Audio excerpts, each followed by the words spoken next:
Mesma coisa no plano espiritual, a gente reencarna com um planejamento.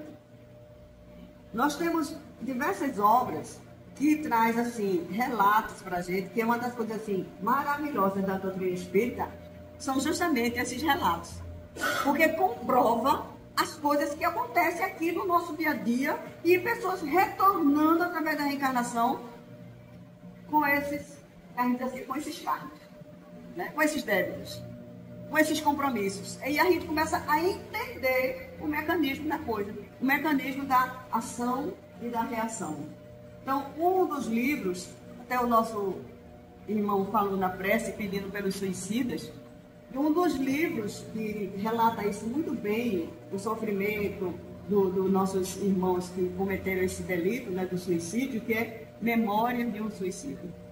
Então, no livro Memória de um Suicida, né, de Ivone A. Pereira, através do espírito Camilo Castelo Branco, ele traz relatos para a gente, exemplos assim, de diversos espíritos, inclusive ele, que cometeram esse delito de tirar a sua própria vida, né? E dentre esse delito, ele mostra o caso de Mauro.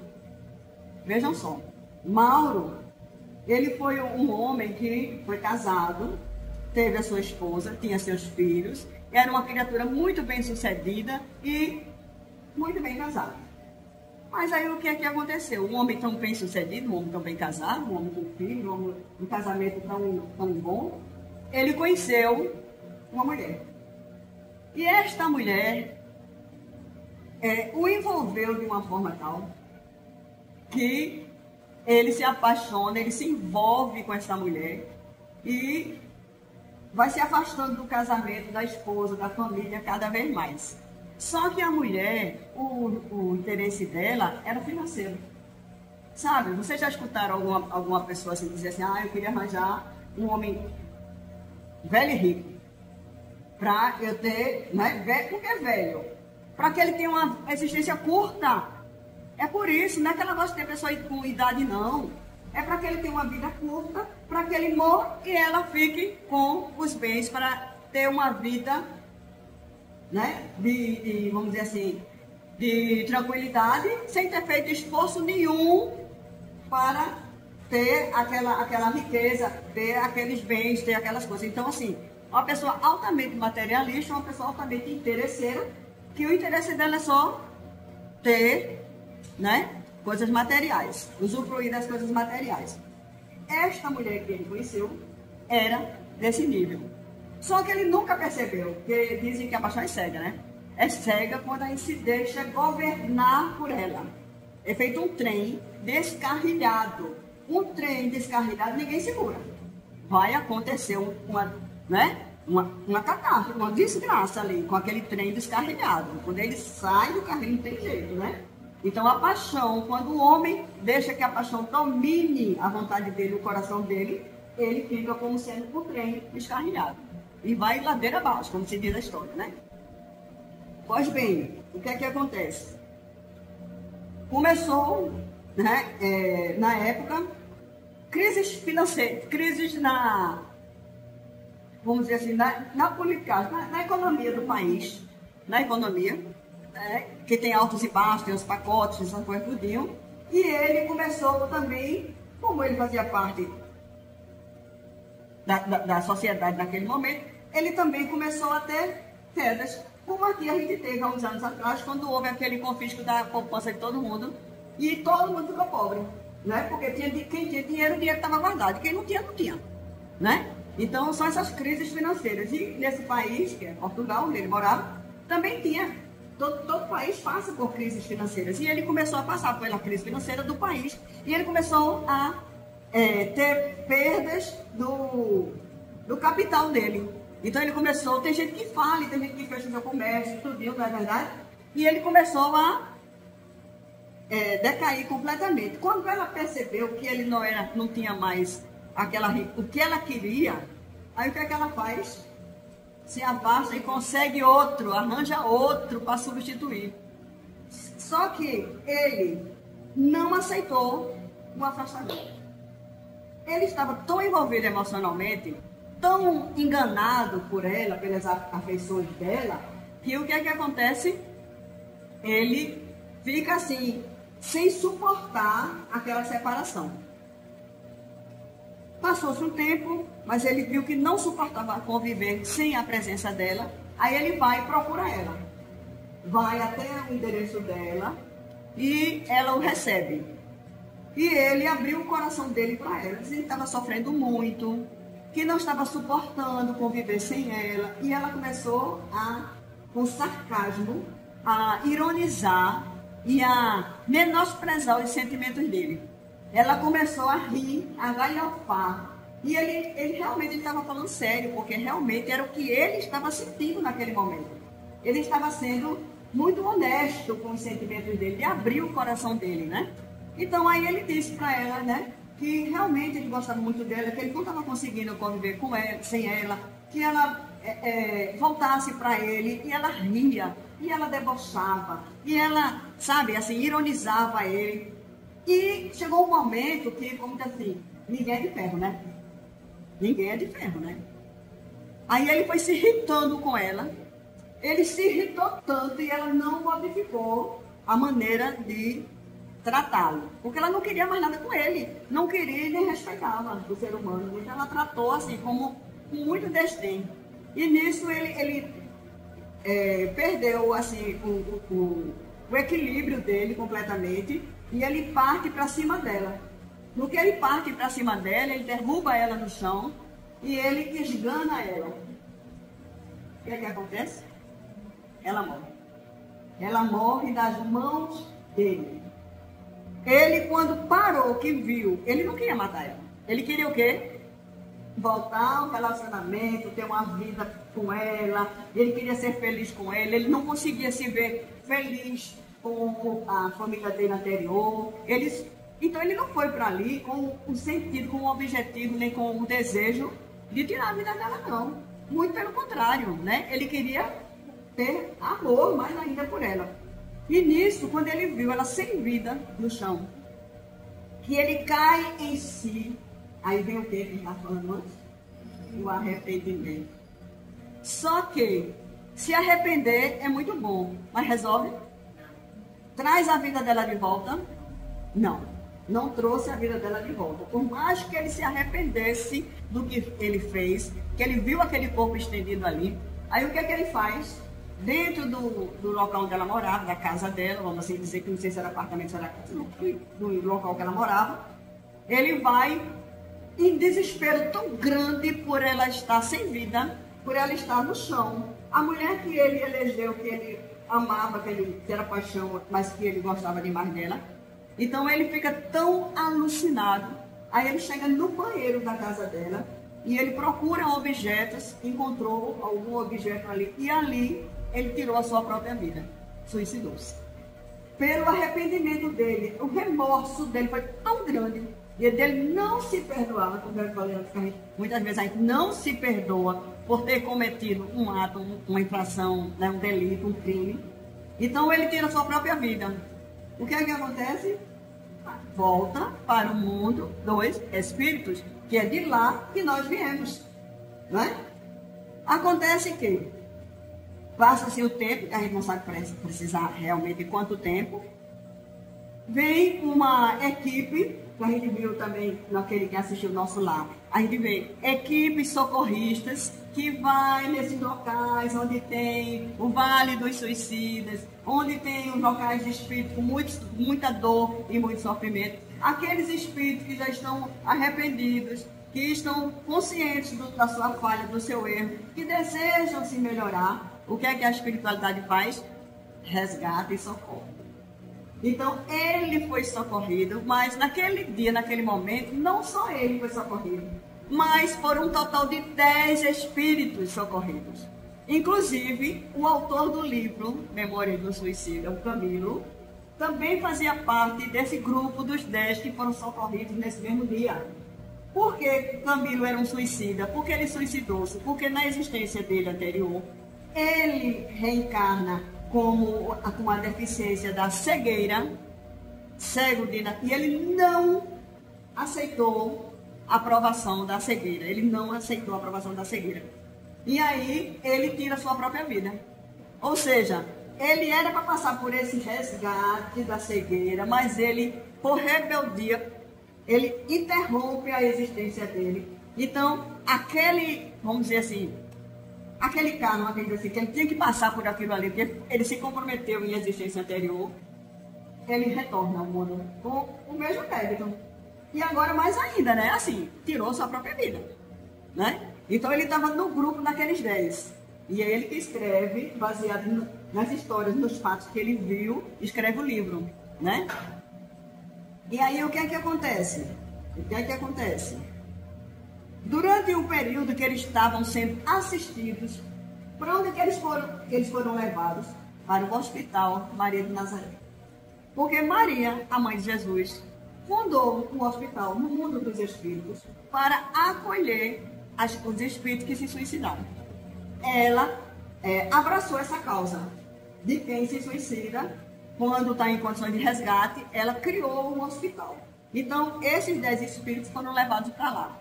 Então, durante um período, os mentores, tinham 3 mentores, 3 espíritos bondosos, coordenadores, que cuidavam desses 10. E levavam eles para assistir a aula. Davam aula, falavam sobre Jesus, falavam sobre as coisas. Interessante que um dia, e assim, o Mauro, quem estava falando, né, que ele matou a mulher, ele olhava para as mãos dele e dizia: eu não mereço nascer com as mãos. Eu não mereço, essas mãos minhas têm que... Eu não sou digno de ter essas mãos, porque as mãos matou a mulher que eu amava. Então ele próprio, ele não se perdoava por ter tirado a vida da mulher. Veja, ele não se perdoava. Então ele pedia muito assim, né, para tirar aquelas mãos dele. Acontece que ele pediu para reencarnar. Veja a lei de ação e reação, né? Por que as pessoas reencarnam com certas deficiências, certas dificuldades? De onde vem isso? Esse planejamento, né? Desse passado. Então, ele pediu, dos 10, ele foi o único que pediu para retornar. Ele queria reencarnar, os outros tinham medo. Tinha medo do que ia encontrar. Então, os outros recuaram, não pediram. Então, como ele pediu, aí a espiritualidade concedeu, atendeu ao pedido dele, para ele retornar ao corpo de carne. E ele foi conduzido para o departamento de reencarnação, onde o espírito vai ser preparado. Vejam só, a gente não é jogado. Eu antes dizia assim: meu Deus, eu pedi para ser jogado no mundo, me jogaram no mundo, agora me aguento. Na minha época de rebeldia, eu dizia assim. Mas ninguém é jogado no mundo, porque toda reencarnação tem um significado, tem um objetivo, tem uma finalidade. Toda reencarnação. E aí, ele, né, há um planejamento para ele, e ele pede para vir sem as mãos. A espiritualidade analisa e diz: nós vamos te atender. Agora, não vai ser só essa dificuldade que você vai ter. Olha, a gente pensar assim, né, que não foi as mãos, então vou voltar sem as mãos. Não, você também vai ter dificuldades respiratórias. Porque no enforcamento, que ele se enforcou no banheiro, ele danificou o aparelho respiratório dele. Veja, né? As cordas vocais. Então, você vai também reencarnar com deficiências nessa área da respiração. Ele, não, tudo bem, aceito tudo. Contanto que ele retornasse. Por quê? Na reencarnação, ele iria esquecer temporariamente o mal, o crime que ele tinha praticado. Porque não é isso que a reencarnação também proporciona para a gente? O esquecimento do passado, né? Então, quando a gente esquece, é uma dádiva para o espírito. É um benefício muito grande de você não ficar se corroendo, não ficar se consumindo, de estar lembrando um ato ruim que você fez, né? Então, veio o esquecimento. Passado mais ou menos 10 anos, Camilo, o mentor, perguntou para Camilo se ele gostaria de visitar. Os espíritos também nos visitam, né? Visitam os encarnados, essa visita. E ele disse que gostaria de visitar. Um detalhe, antes dele reencarnar, o mentor leva os 9, que não eram 10 que foram resgatados, leva os 9 para se despedir de mal. Despedir dele porque ele iria reencarnar.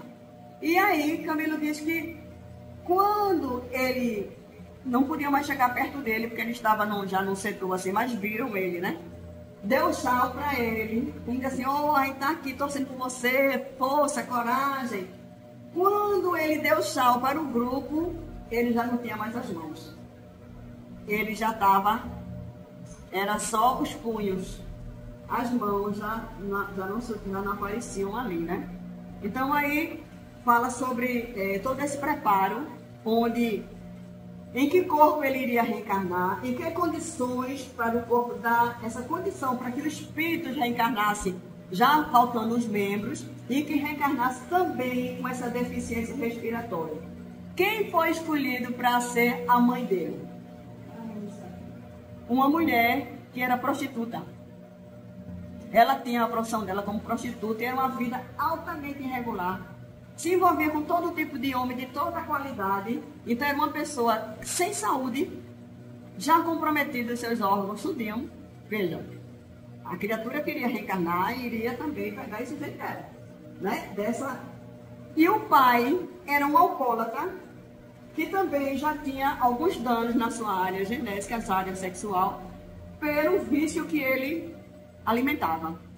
Veja que casal, que a espiritualidade pega ali naquele momento para ele reencarnar. Reencarna.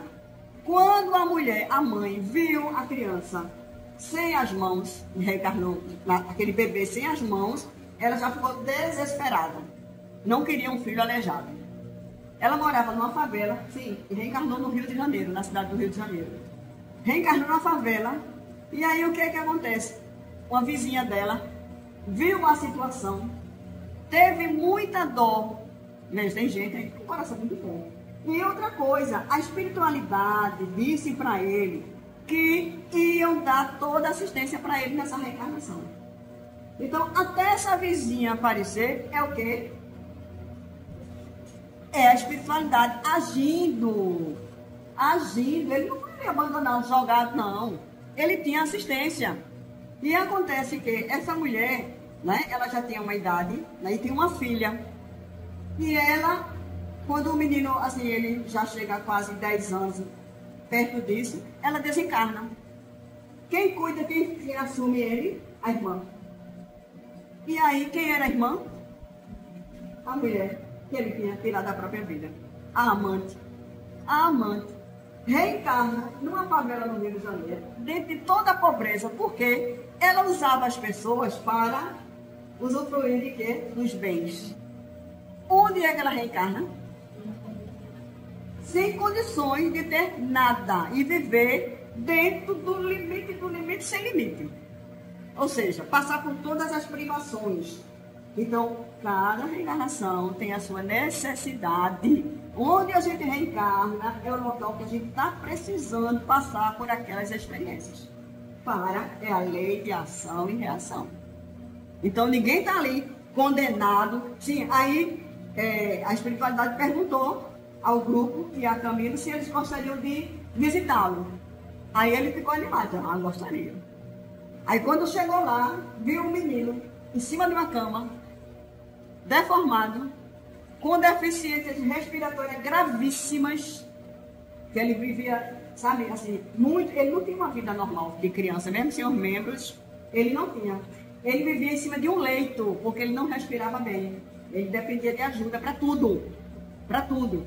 E aí Camilo, quando se aproxima daquele corpo, diz, meu Deus, misericórdia. Como diz assim, isso é um trapo, isso é uma miséria, isso é não sei o que, a espiritualidade corrige ele. Isso não. Isso não é miséria.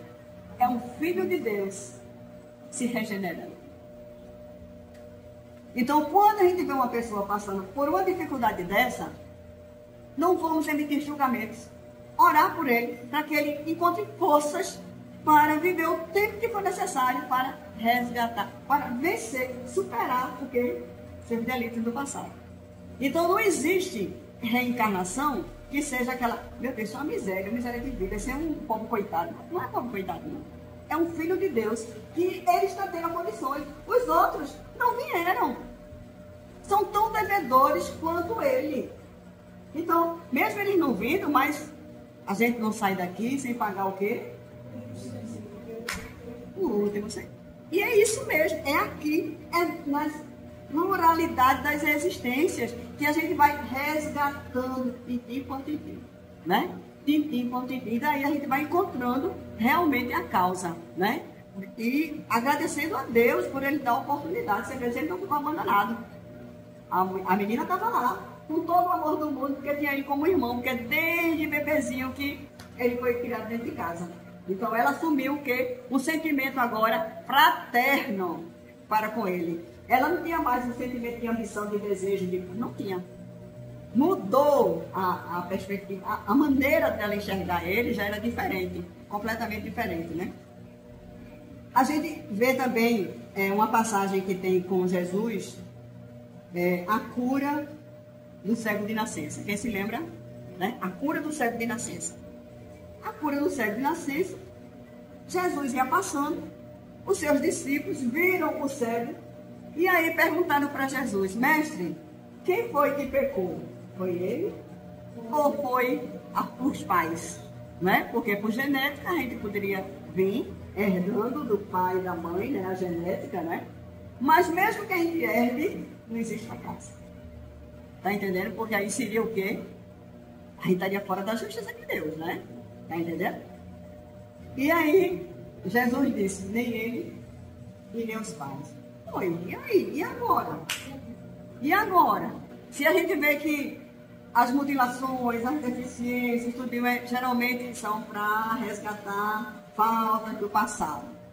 Acontece que tem criaturas, tem espíritos já num patamar de experiência e de vivência que barganha, vamos dizer assim, não sei essa palavra, não sei se é correta ou não, mas vamos dizer barganha. E com a espiritualidade dizer assim, eu me coloco à disposição para passar por essa experiência, para dar de exemplo da fé, da cura, dos trabalhos do Mestre Jesus. Eu sou um voluntário. Tem pessoas que trabalham como voluntários. Trabalham como voluntários. Porque está exercitando o amor sem esperar o quê? Recompensa. Que é isso que a gente deve fazer. Imagine só. Ele era um cego de nascença. Ele nunca tinha visto a luz do dia nem da noite, nada. Né? E aí Jesus vai e faz o quê? Dá a cura, porque tinha que ter o testemunho dele. Tá entendendo? Ele era um voluntário para o exercício do amor de Jesus para com todos nós. Vejam que grandiosidade desse Espírito. Né? E nisso, pronto, a gente tem a grandiosidade de quem? De Jesus. Que Jesus não precisava estar aqui entre nós, não, de passar pela crucificação, de passar por aquele tudinho, não. Mas ele veio por muito amor a todos nós.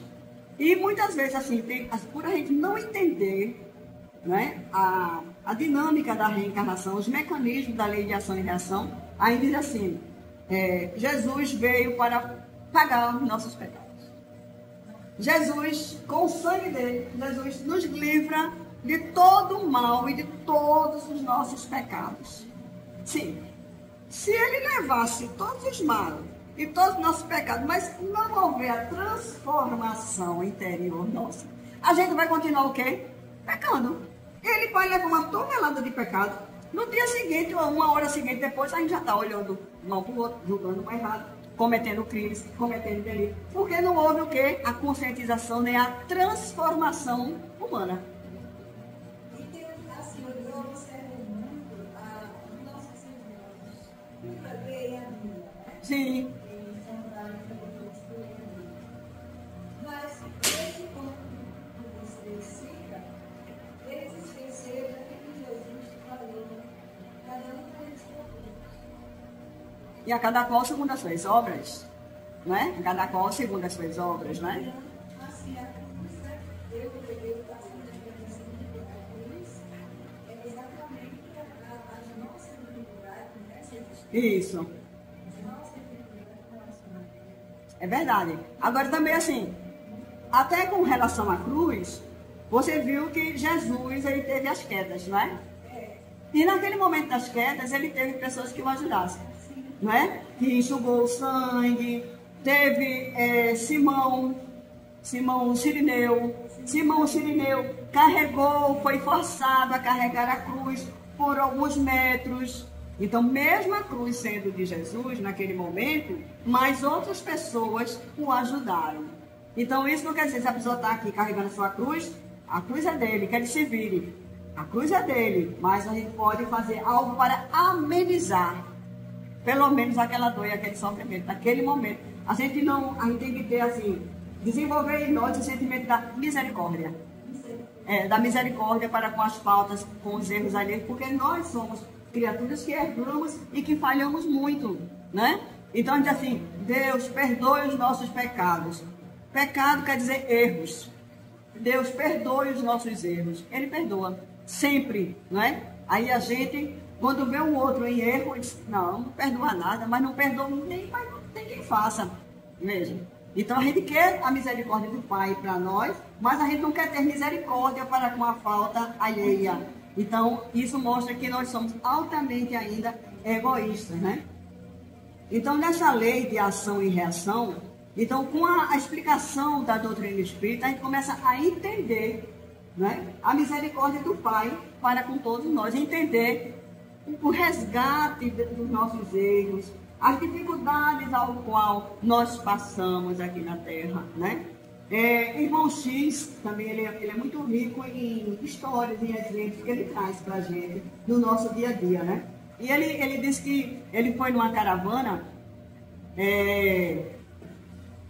levado para um trabalho em grupo, e quando ele chega nesse local, com uma caravana de espíritos, ele disse que era como se fosse uma casa espírita, um centro espírita, onde tinha a tribuna, ali se reuniram, fizeram o preparo, tudinho. Depois do preparo, eles saíram em grupos e se dirigiram a uma gruta que tinha próximo.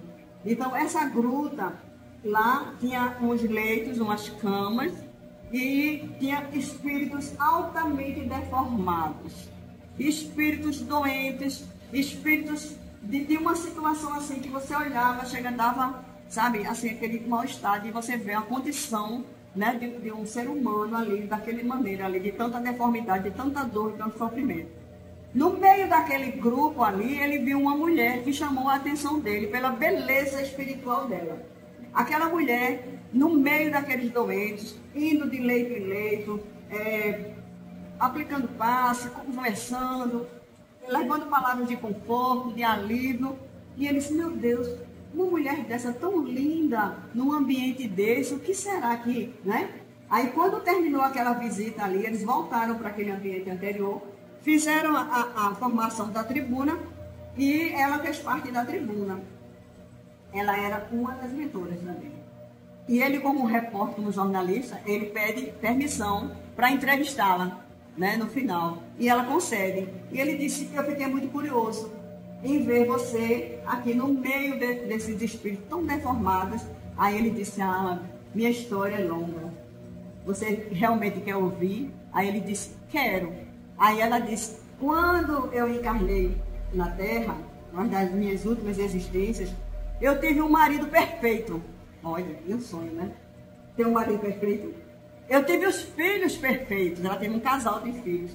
Ela teve a família que a gente poderia considerar perfeita. Não existe, né? Ninguém perfeito, mas ela falou dessa maneira para entender que ela tinha um marido altamente bondoso. Os filhos não deram nenhum tipo de dificuldade nem de trabalho para ela. Olha que bênção, né? Os filhos que não tinham dificuldade para estudar, não tinham dificuldade em canto nenhum, de relacionamento, de briga na rua, nem da escola, não tinha reclamação. Ela não recebia reclamação nenhuma. Mas o que é que aconteceu com essa família que ela teve? Será que ela soube valorizar? Ela começou a desenvolver nela uma coisa de muita vaidade, porque os filhos dela eram mais bonitos, eram os mais inteligentes, e às vezes tinham mães junto dela que se sentiam assim, diminuída, porque os filhos não eram tão inteligentes, os filhos não eram tão bondosos, os filhos não eram tão bons assim, né? Então ela praticamente humilhava, as pessoas se sentiam humilhadas com ela pela colocação dela. E o marido, ela começou a ter um controle sobre a vida dele. Ele não precisava, ninguém precisa ser controlado por ninguém, mas ela desenvolveu esse controle. E ela foi no trabalho dele, ela registrou o tempo dele sair, dele bater o ponto, dele pegar o transporte, dele chegar em casa. E quando ele chegava 10 minutos atrasado, carro de trânsito, esse negócio, ela era um inferno dentro de casa. Era um inferno. Ou seja, ela não valorizou o marido. A vida dela se transformou no inferno e a vida dos filhos do marido por conta do comportamento doentio dela. Ela não valorizou. Aí, eles desencarnam, ela desencarna. Quando ela chega no plano espiritual, o que é que acontece? Os filhos evoluíram. O marido evoluiu. E ela, com esse comportamento, evoluiu? Não. Então, ela não pôde, ela não teve o direito de acompanhar essa família. Veja, ela tinha tudo, o exemplo deles, para ela se aperfeiçoar e acompanhar eles na evolução. Mas ela ficou para trás. Ficou para trás e eles seguiram adiante. Ela precisava reencarnar de novo, porque ela ficou só. A espiritualidade disse, olha, a gente tem um novo planejamento aqui para você. Agora, como você já faliu muito nessa área, a gente é que vai escolher para você. E ela teve que concordar nessa escolha. O que é que a espiritualidade escolhe para ela? Ela reencarna num lar. Veja o que acontece. A mãe dela, quando descobriu que estava grávida, o pai abandonou. Que foi um homem que ela conheceu, se apaixonou, tudinho, se envolveu muito, mas ele não queria relacionamento sério. Acontece isso no mundo de hoje? Acontece. Não é verdade? Então, por que fulano fez isso? Por quê, né? Então, tudo tem um porquê, minha gente. Tudo tem um porquê. A gente aqui não sabe, não tem condições, às vezes, de saber, né? Então, ele cai fora. Ela já fica órfã de pai. Quando a mãe vai para o parto, a mãe tem complicações no parto, morre no parto. Ela reencarna órfã de pai e de mãe. E a família, a mãe dela? Uma tia, uma irmã. Essa irmã já era casada com duas filhas. Pega, adota ela. Ou seja, ela era da família, foi chamada e ela aceitou cuidar da criança. Só que ela já criou a criança pensando assim, quando ela crescer, ela vai ser nossa empregada. Sabe aquela coisa de Cinderela? Ela vai ser nossa empregada. E ela começou sendo tratada com diferença das filhas, do casal. E quando ela chegou aos seus 14, 15 anos, a tia dela, madrasta, chega para o madrasto dela e diz, olha, fulaninha já está aí com um corpinho aí, desenvolvendo, tudinho, então acho melhor a gente já arrumar um casamento para ela. Naquele tempo que se arrumava para casamento. Então, ela não pôde escolher o marido. A família foi que escolheu. Sabe o que escolheram para ela? Um brutamontes. O cara era grosseiro, o outro era como? Veja. Então, ela, com um brutamontes, ela não teve como escolher, ela teve que se casar com ele. Casou com ele, muito nova, e teve 4 filhos deste homem. Quando no 4º filho, ele caiu fora e ela ficou só no mundo com os 4 filhos. Um era cego e mudo, o outro tinha paralisia infantil, o outro desenvolveu a hanseníase e o outro tinha outro tipo de deficiência. 4 filhos especiais. Ela agora podia se vangloriar dos filhos, dizer que os filhos agora eram os mais inteligentes, eram os mais bonitos e os filhos dela eram os melhores? Não. Porque foram os filhos que ela mereceu ter naquela existência. Quem diz assim, meu Deus, o que foi que eu fiz? Eu só devo ter jogado pedra na cruz. Para ter uma carga dessa, para ter um marido desse, para ter uns filhos desse. Não jogou pedra na cruz, não. Mas é o seu merecimento. É o seu instrumento de trabalho agora para você crescer e se melhorar. A lei de ação e reação que a gente vê aí constante. O que é que acontece? Ela retorna ao mundo espiritual aos 40 anos de idade. Foi curta a existência dela, foi. E nesses 40 anos, nesse tempo de casada, os filhos foram desencarnando antes dela, devido às deficiências, devido às debilidades, devido às carências. E ela não tinha recurso nenhum. Ela passou a mendigar. Olha, aquela mulher que era altamente vaidosa, passou a mendigar. E quando ela batia nas portas, as pessoas hostilizavam ela e diziam, mulher, vai arrumar um emprego, tu tão bonita, tão nova, pedindo esmola nas portas. Mas ela não podia. Tinha 4 crianças em casa, se arrastando, com esse outro em cima da cama, que nem se mexia, esperando que ela voltasse com o que ela conseguisse arrecadar para dar o alimento para eles. Vejam só. Eles desencarnam todas as existências curtas, né? E quando ela retorna para o plano espiritual, quem está lá esperando por ela? Os 4 filhos. Os 4 filhos, por ela não ter abandonado. Porque o instinto materno dela foi o que ajudou ela, que sobreviveu, que deu aquela força para ela. Foi o instinto materno. Mesmo ela tendo esses filhos com dificuldades muito grandes, ela não deserdou os filhos. Ela lutou a vida toda para alimentar e para dar o sangue dela para eles.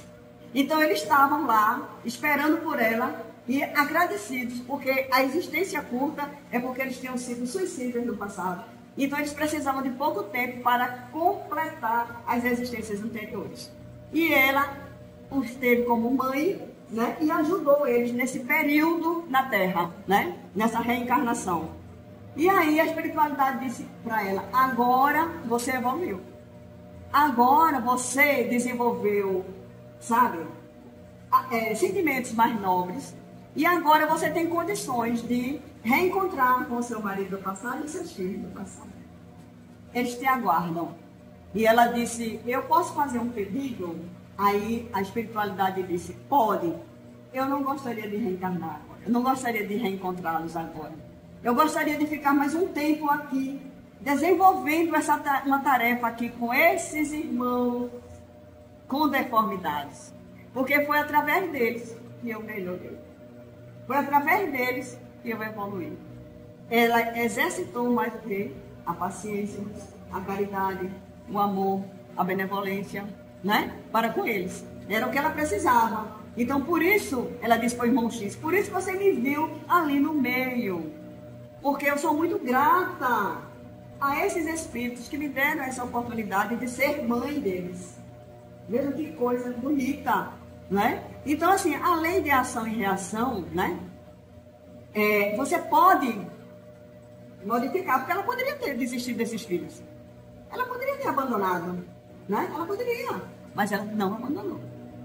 Então, é uma coisa que você tem o seu livre-arbítrio, então você decide a sua trajetória, decide a sua vida, né? A espiritualidade lhe dá os mecanismos, mas você tem o poder de decisão de melhorar a sua vida ou de piorar, né?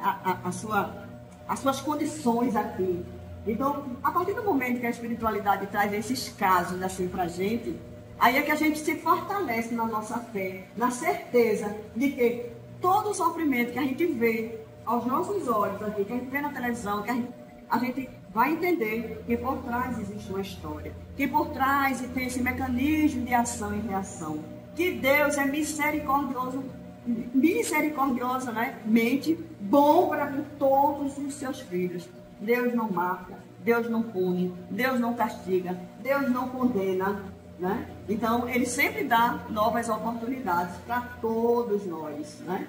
Então, é isso que essa doutrina é esclarecedora para a gente. Então, deixa uns minutinhos para perguntas e respostas que você queiram. Se eu souber, eu respondo. Se eu não souber, a gente pesquisa. E a gente traz a resposta depois, que a gente não sabe tudo, né? Tem 2 perguntas aqui, mas eu acho que fica como 2 em 1. Certo? Eu vou ler porque minha letra é meio complicada. E uma delas é minha, certo? A primeira pergunta é se é possível mudar os efeitos de causas passadas através de novas atitudes e se essas atitudes ajudam a saldar débitos de outras vidas que pesam mais que outras. Se tem certas atitudes que pesam mais que outras para poder saldar esses débitos. Então são 2 perguntas em 1, certo? 2 em 1. É possível mudar, né? Os efeitos de causas passadas através de novas atitudes? Sim, com certeza. Né? Como disse, a reencarnação ela não vem engessada. Né? Vem, Deus nos dá novas oportunidades, nos dá sempre essas oportunidades. Então a gente tem que ter o quê? Aceitação. A gente tem que ter o sentimento de gratidão. Por mais difícil que seja, que a dificuldade se apresente, mas a gente sempre agradecer a Deus. Agradecer por todos os momentos, né? Como a gente viu no exemplo anterior, de que a espiritualidade, eles disseram para esqueci o nome dele agora, do Marcos, se eu não me engano, do livro lá, Memórias de um Suicida, de que ele não iria estar só. E a espiritualidade ia estar junto com ele. E iam dar todo o suporte para a existência. E às vezes a gente se sente só, né? Meu Deus, eu me sinto tão sozinho. Aí vem aquela depressão, vem aquela tristeza, vem aquela coisa toda. Então a gente tem que realmente buscar ajuda quando a gente se sentir assim. Porque a nossa mente, a gente pode adoecer. A depressão é uma doença séria, é uma doença grave.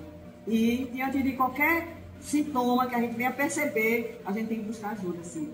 Para que a gente não afunde nesse barco aí, né? Então, buscar terapia, a gente buscar evangelho, a gente buscar médico, psiquiatra, tomar medicação se for passado, se for prescrito, não ter medo e fazer uma coisa realmente assim, segura e lutar contra as doenças mentais, né? Realmente enfrentar e não ter vergonha, né? Porque a gente tem vergonha. Tem gente que às vezes não encara as doenças, né? Então a gente realmente tem que buscar ajuda que tanto a sociedade, os médicos, a medicina, a ciência evolui para que a gente tenha uma vida mais plena aqui. Então nós somos espíritos errantes, temos o nosso passado doentio, temos as nossas mazelas, nós temos nossos erros, as nossas culpas do passado, que às vezes a gente não tem nem consciência. Está lá, dentro da gente. Às vezes tem momentos na vida da gente em que a gente começa a sentir uma tristeza. É um vazio, é como se fosse um saco vazio. Sabe? Você não sente alegria por estar vivo, não sente alegria por estar dentro de casa, não sente alegria por determinadas coisas. Então, fica como se fosse realmente um saco vazio de sentimentos. E às vezes a gente fica sem entender por que eu estou sentindo isso, por que eu estou agindo dessa maneira. Então, a gente tem que, quando acontecer isso, né, não só através da terapia, mas dentro de si, buscar se envolver em trabalhos voluntários. Porque quando a gente fica envolvido só nos nossos próprios problemas, a gente dá muita força para ele. A gente cresce ele. E quando a gente sai do nosso, do nosso comodismo, do nosso dia a dia, e a gente vai levar o consolo àqueles que sofrem, a gente vai descobrir de que ali não só tem pessoas, e tem pessoas assim com um sofrimento muito maior do que o da gente. Muito maior do que o da gente. Às vezes ainda assim, o Centro Espírita é uma instituição que ela oferece para a gente assim, diversos mecanismos, né? É visita ao hospital, é visita à creche, tem outros que fazem distribuição de lanches, distribuição de cesta básica, distribuição de enxoval, cria equipes para isso, a gente se filia ali no grupo que você tiver mais afinidade, mas você está doando de si. Você está trabalhando as suas energias, você está enchendo esse saco que está vazio de amor dentro de si. Então isso é muito importante, muito importante. Certa vez a gente foi na Miroeira, o centro que eu participava fazia a visita, ainda faz a visita à Miroeira, e nós tivemos a oportunidade era mês de dezembro, geralmente eles faziam essa visita em dezembro, eles fazem no dia 8, dia da Conceição, dia feriado, já é do calendário da instituição. E a gente foi para lá, e a gente visitando a ala feminina, conhecemos uma enfermaria e tivemos um contato com uma daquelas mulheres que estava naquela enfermaria, e ela havia amputado as 2 pernas. Tá? Tinha perdido as 2 pernas, que a doença já tinha evoluído muito, ela tinha vindo do interior, não tinha tido o tratamento adequado no início, né? Então, quando ela veio, já estava muito avançada e perdeu as 2 pernas. Mas ela disse que eu estou sofrendo tanto, não porque eu perdi minhas pernas, mas porque eu não vejo meu filho.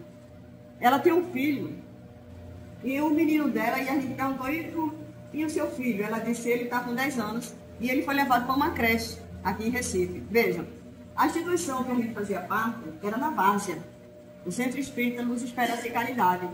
A instituição que o menino foi levado era na Várzea. Vejam, é o acaso? Não existe acaso. Não existe o acaso. Não existe. Aquela equipe, que eu não estava só com a minha equipe, né?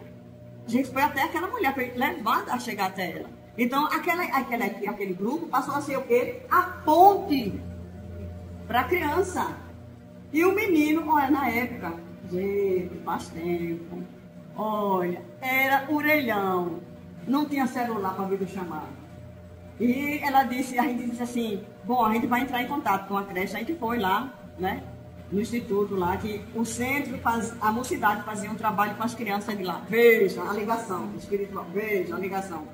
E nisso, a gente conseguiu, levou tirinha de ficha de orelhão, as fichas de orelhão. E ela disse, eu consigo ir para o orelhão, vou na cadeira de roda, boto uma almofada, consigo, e ali eu fico ali e consigo ligar. Aí a gente marcou a hora, sabe, combinou um horário lá na creche e com ela e manteve o contato.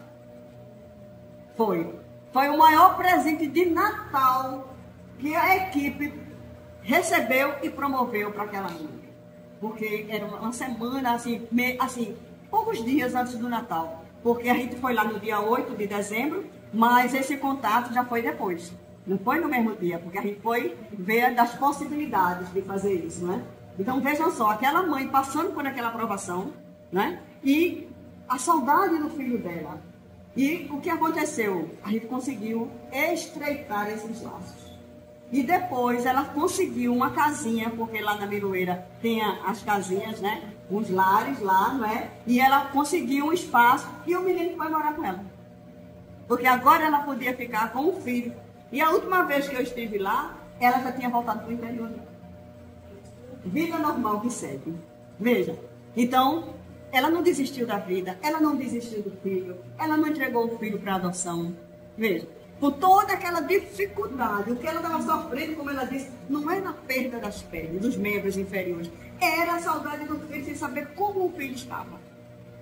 E aí, graças a Deus, a esse trabalho, a equipe espiritual que faz com que as coisas aconteçam, aconteceu para ela. E essa família, graças a Deus, encontrou conforto, encontrou alegria, encontrou felicidade. É isso, a espiritualidade não fica de braços cruzados, não.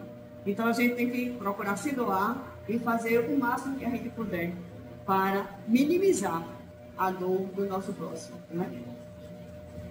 Gente, mais perguntas, comentários para a Edneide. Tudo certo? Pontuado, 6 horas da noite, né? Horário da Ave Maria. 6 horas em ponto. Vou dar só um tempinho para vocês.